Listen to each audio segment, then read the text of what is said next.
जी dear students, आज का जो हम लोग का लेक्चर है दैट इज़ ट्रेड साइकिल। इसको बिजनेस साइकिल भी बोलते हैं।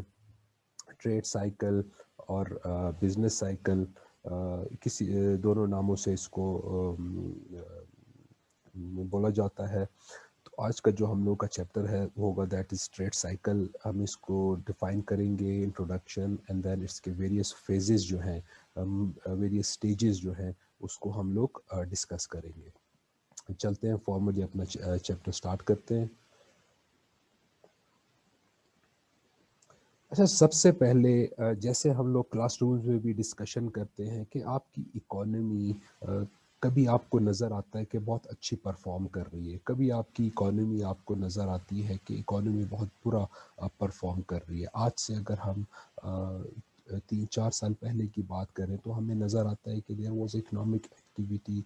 आपको ओवरऑल वर्ल्ड वाइड कोविड-19 से पहले आपको दुनिया की इकोनॉमी काफ़ी अच्छी नज़र आ रही थी। यानी there were jobs, there was production, there was investment, everything was going good. But एक शॉक आया, कोविड-19, जिसने पूरी दुनिया की इकोनॉमीज़ को इफ़ेक्ट किया, हमारी इकोनॉमी को भी इफ़ेक्ट किया। अब आप देख रहे हो कि बच्चे फॉर द लास्ट 1 ईयर और सो दुनिया की इकोनॉमीज़ और हम लोग की इकोनॉमी कंटिन्यूअसली डाउनफॉल पे है। आपकी इकोनॉमी बुरा परफॉर्म कर रही है। तो ये स्टेजेस इकोनॉमी, अभी कि ऐसा टाइम आएगा कि आपकी इकोनॉमी दोबारा दोबारा अच्छा परफॉर्म करना शुरू करेगी। तो ये कोई भी स्टेज अच्छी अच्छी परफॉर्मेंस दे रही है इकोनॉमी या बुरी परफॉर्मेंस दे रही है इकोनॉमी, ये कोई भी स्टेज परमानेंट नहीं होती है। ये स्टेजेस अल्टरनेटिवली चेंज होती रहती है। कभी इकोनॉमी अच्छा परफॉर्म कर रही है, कभी बुरा परफॉर्म कर रही है। यानी with the passage of time ये पूरी दुनिया में, हमारे मुल्क में भी पूरी ये आपकी इकोनॉमीज ऐसी फ्लक्चुएट करती रहती है। The trade cycle refers to ups and downs in the level of economic activity which extends over a period of several years। ये ऐसे नहीं है कि आज बुरा परफॉर्म कर रही है, we are not talking about days। ये नॉर्मली दो 3 साल से लेके आपका 10-12 साल तक का एक फेज होता है जिसमें आपकी इकोनॉमी फ्लक्चुएट करती है। If we examine the past statistical record of business condition, we will find that business has never run smoothly forever। यानी बिजनेस हमेशा एक जैसा नहीं आता। अगर आप लोकल स्मॉल स्केल पे भी बात करो तो बिजनेस हमेशा आपको अंदाज़ा है कि एक जैसा नहीं रहता। कभी वो अच्छा परफॉर्म कर रहा है, कभी वो बुरा परफॉर्म कर रहा है। There are many fluctuation in the period. Some time prosperity, खुशहाली इज फॉलोड बाय एडवर्सिटी, यानी आपका बदहाली, ज़बूहाली आपकी। In economics this tendency of business activities to fluctuate from prosperity to adversity is called business cycle. यानी आपकी economy में जो अप्स एंड डाउन्स आती हैं, इकोनॉमिक एक्टिविटी में अप्स एंड डाउन्स जो आती हैं, उनको हम बिजनेस साइकिल या ट्रेड साइकिल का नाम देते हैं। इसको अगर फॉर्मली बच्चे हम डिफाइन करें तो प्रोफेसर कीन्स ने इसको डिफाइन किया। अ trade cycle is composed of periods of bad trade characterized by falling prices। यानी एक पीरियड है बैड ट्रेड का जिसमें क्या हो रहा है, characterize by falling prices. Prices क्यों गिर रही हैं बैड ट्रेड के टाइम में? क्यों? बिकॉज लोग ख़रीदार मार्केट में नहीं है, लोगों के पास कुव्वत ख़रीद नहीं है, लोगों के पास परचेजिंग पावर नहीं है कि वो मार्केट में जाके कोई चीज़ ख़रीद सके। एज अ रिज़ल्ट मार्केट में चीज़ें बिकती नहीं है। बिकती जब नहीं है चीज़ें तो चीज़ों की वैल्यू भी घटना शुरू हो जाती है। एज अ रिज़ल्ट चीज़ों की कीमतें भी गिरती है। And high unemployment percentage. As a result जब लोग प्रोडक्शन करेंगे वो मार्केट में चीज़ें बिकेंगी नहीं, प्रोड्यूसर का प्रॉफिट मार्जिन कम होना शुरू हो जाएगा, रुक जाएगा। एज अ रिज़ल्ट होगा क्या, पहले अगर वो दो शिफ्टों में अपना फैक्ट्री चला रहा था, अब वो अपनी एक शिफ्ट ख़त्म करके एक शिफ्ट पे आ जाएगा।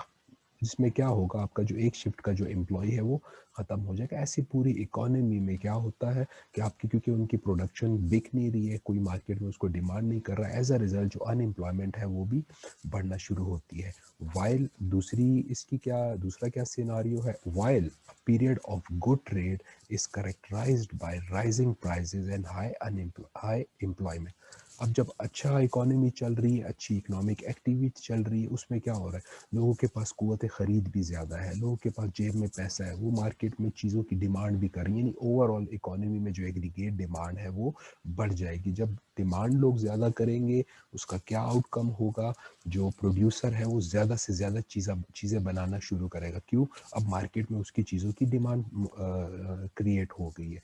जब वो ज़्यादा चीज़ें प्रोड्यूस करेगा, ज़्यादा चीज़ें प्रोड्यूस करने का मतलब क्या है, वो अब ज़्यादा से ज़्यादा लोगों को एम्प्लॉय करेगा, ज़्यादा से ज़्यादा लोगों को हायर करेगा ताकि उनकी मदद से वो चीज़ों की प्रोडक्शन कर सके। तो दो फेजेस हैं बच्चे। अ trade cycle is compose of two phases. Basically इस डेफिनेशन के मुताबिक आपको नज़र आ रहा है कि एक वो बैड ट्रेड जिसमें आपकी चीज़ों की कीमतें भी गिर रही होती हैं और अनएम्प्लॉयमेंट भी काफ़ी ज़्यादा होती है, और एक दूसरा जो फेज़ है इसका, दैट इज़ गुड ट्रेड, जिसमें क्या हो रहा है, चीज़ों की कीमतें भी बढ़ रही हैं। क्यों चीज़ों की कीमतें क्यों बढ़ रही हैं? बिकॉज मार्केट में अब लोग चीज़ों की डिमांड करना शुरू हो गए हैं, और एज अ रिज़ल्ट आपकी इकोनॉमी में जो एम्प्लॉयमेंट है वो भी बढ़ जाएगी। ये तो बच्चे था इसका डेफिनेशन, इंट्रोडक्शन। अब हम बात करते हैं इसकी जो ट्रेड साइकिल के फेजेस की बात करते हैं, स्टेजेस की बात करते हैं। बेसिकली 4 स्टेजेस हैं ट्रेड साइकिल की। First of all, four phases of business और ट्रेड साइकिल। इस नाम से आपने कंफ्यूज नहीं होना, बिजनेस साइकिल और trade cycle, it is one thing. First of all it is prosperity phase. Prosperity phase भी इसको बोलते हैं, इसको आप बूम भी बोलते हैं, इसको आप एक्सपेंशन भी बोल सकते हैं। उसके बाद है बूम।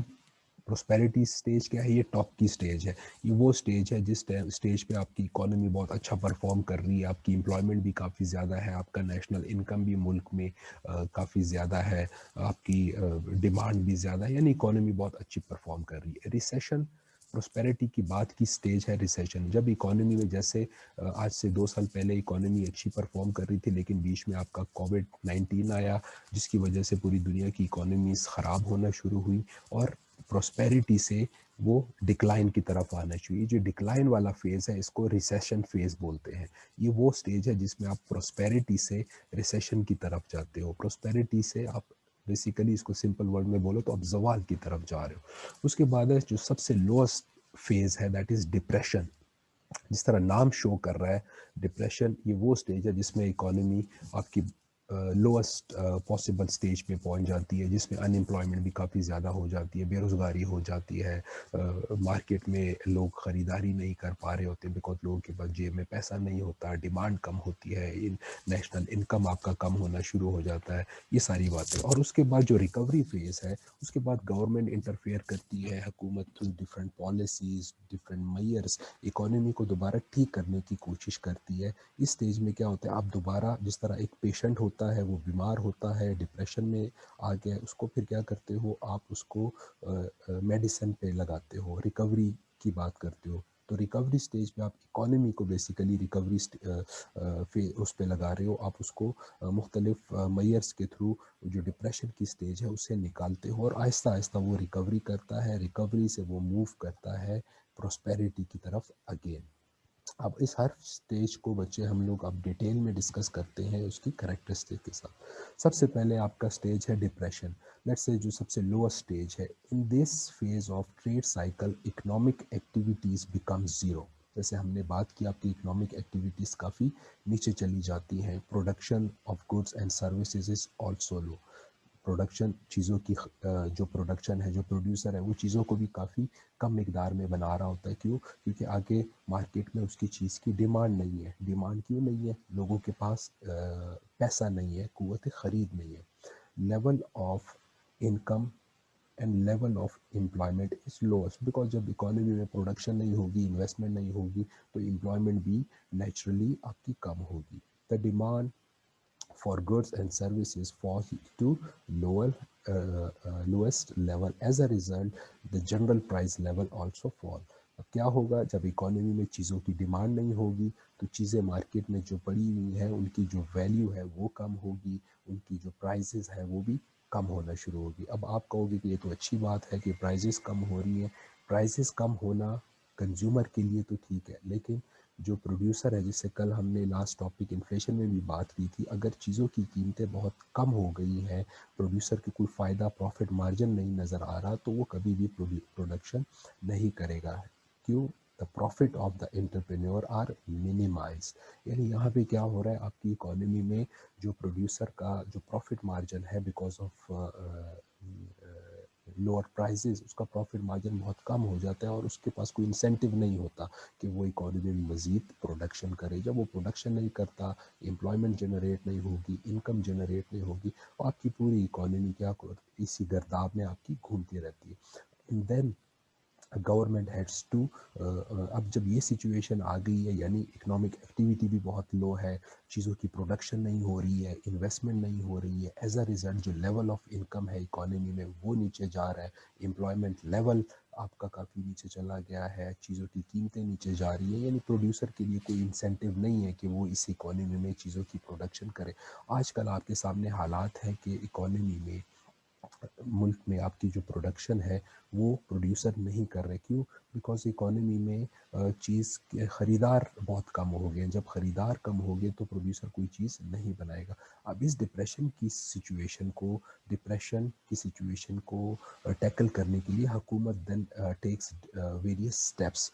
अब वेरियस स्टेप हुकूमत लोगों को इंसेंटिव्स देती है, टैक्स में कटौतियाँ करती है ताकि लोगों की परचेजिंग पावर बढ़े और वो अगेन इकोनॉमी में डिमांड करना शुरू हुए। उसके बाद जो सेकंड स्टेज है वो आती है बच्चे आपकी रिकवरी की स्टेज।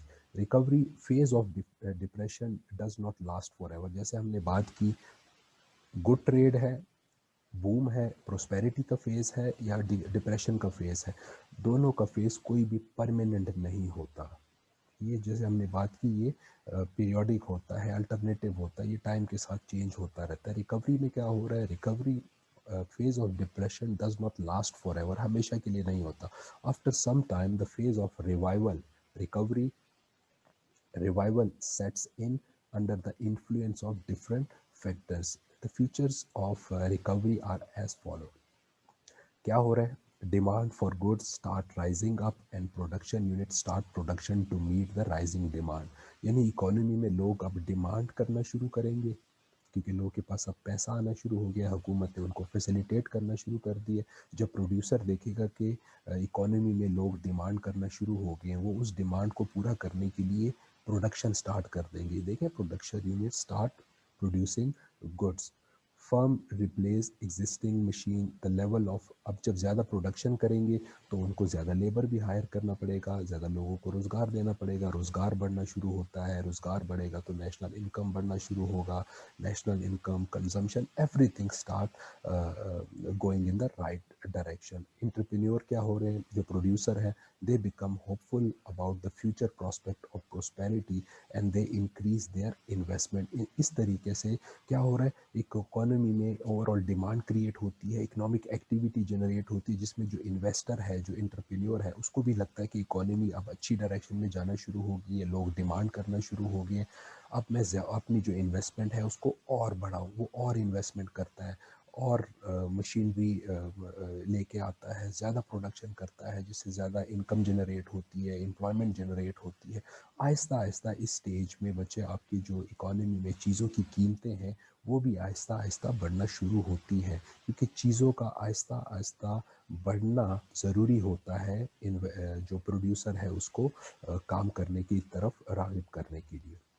अब जब इस स्टेज से आप गुजरते हो तो then you finally reach toward the phase of boom और प्रोस्पेरिटी। रिकवरी से हो क्या प्रोस्पेरिटी या बूम की तरफ जाते हो। Phase of boom leads economy to boom, phase of recovery leads economy to boom और प्रोस्पेरिटी। यानी जो रिकवरी वाली जो स्टेज है उससे होते हुए आप फिर फाइनली बूम या प्रोस्पेरिटी की तरफ जाते हो। Level of income rises owing to which demand, यानी लोगों का इनकम लेवल बढ़ा, लोगों का इनकम लेवल बढ़ने से वो डिमांड करते हैं चीज़ों की, demand for goods and services increases swiftly in the market, consequently finally as a result level of employment, क्योंकि जब ज़्यादा प्रोडक्शन, वो जो डिमांड लोग ज़्यादा कर रहे हैं उसको मीट करने के लिए जो प्रोड्यूसर होगा वो ज़्यादा प्रोडक्शन करेगा, ज़्यादा प्रोडक्शन करेगा तो एम्प्लॉयमेंट ज़्यादा हायर करेगा, एम्प्लॉयमेंट लेवल बढ़ेगा और लोगों का स्टैंडर्ड ऑफ इनकम भी,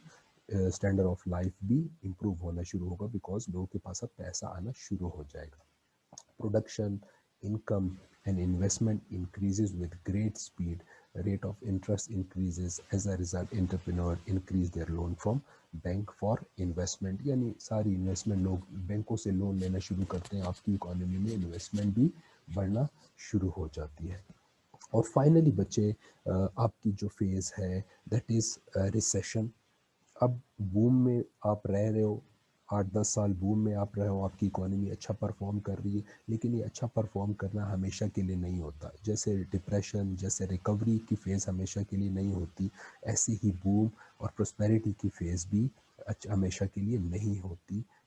ये आपकी रिसेशन की तरफ मूव ऑन करती है। रिसेशन में क्या हो रहा है, वो स्टेज जब आप बूम से, प्रोस्पेरिटी से डिप्रेशन की तरफ जाते हो। In phase of prosperity the producer work day and night to produce more goods to maximise their profit. अब बूम के टाइम में क्या हो रहा है, जितने भी प्रोड्यूसर होते हैं वो दिन और रात प्रोडक्शन करते हैं ताकि इकोनॉमी में जो डिमांड है उसको पूरा कर सके। इवन द प्रोडक्शन होता क्या है, प्रोड्यूसर बहुत ज़्यादा चीज़ें बना लेते हैं, मास प्रोडक्शन हो जाती है। Even the production of goods become higher than the market demand. एक ऐसी स्टेज आ जाती है कि प्रोड्यूसर चीज़ें ज़्यादा बना देते हैं और मार्केट में डिमांड इतनी ज़्यादा नहीं होती। उससे होता क्या है, चीज़ें ज़्यादा हो जाती हैं और डिमांड कम।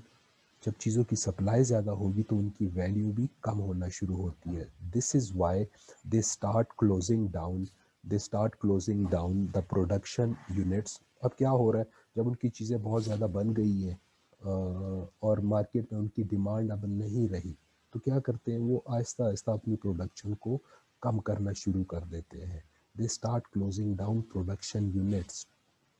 अब प्रोडक्शन यूनिट जब ओवर प्रोडक्शन की वजह से प्रोडक्शन यूनिट्स को वो बंद करना शुरू करते हैं, प्रोडक्शन यूनिट को जब बंद करते हैं तो the labour becomes jobless. Labour jobless होगा, लोगों के पास इनकम लेवल कम होगा, परचेजिंग पावर कम आना शुरू होगी। परचेजिंग पावर जब कम होगी तो क्या होगा, लोग इकोनॉमी में डिमांड और कम करेंगे, प्रोडक्शन और कम होगी, एम्प्लॉयमेंट और कम होगी। यानी एज अ रिजल्ट अब बूम की फेज से आप रिसेशन की तरफ आना शुरू हो जाओगे, जिस तरह आजकल आपको नज़र आ रहा है। आप हम रिसेशन की फेज़ में है बूम से, यानी प्रोडक्शन कम हो रही है, अनएम्प्लॉयमेंट कम हो रही है। ये आपका बच्चे इसके साथ इसका ये डायग्राम है। ये जो टॉप की स्टेज है, दिस इज़ जहाँ पे इकोनॉमिक एक्टिविटी हो रही है, दिस इज़ बूम। जब नीचे आ रहे हो, दिस इज़ रिसेशन। फाइनली आप डिप्रेशन की तरफ पहुँचते हो और डिप्रेशन से फिर आप रिकवरी, बूम, रिसेशन, डिप्रेशन, ये ऐसे आपकी इकोनॉमी सारी मूव करती जाती है। दिस वाज बच्चे टुडेज टॉपिक। अभी आप लोग को मैं अनम्यूट कर रहा हूँ। लेक्चर में किसी भी पॉइंट में कोई भी डिस्कशन पॉइंट का हो तो आप लोग डिस्कस कर सकते हो।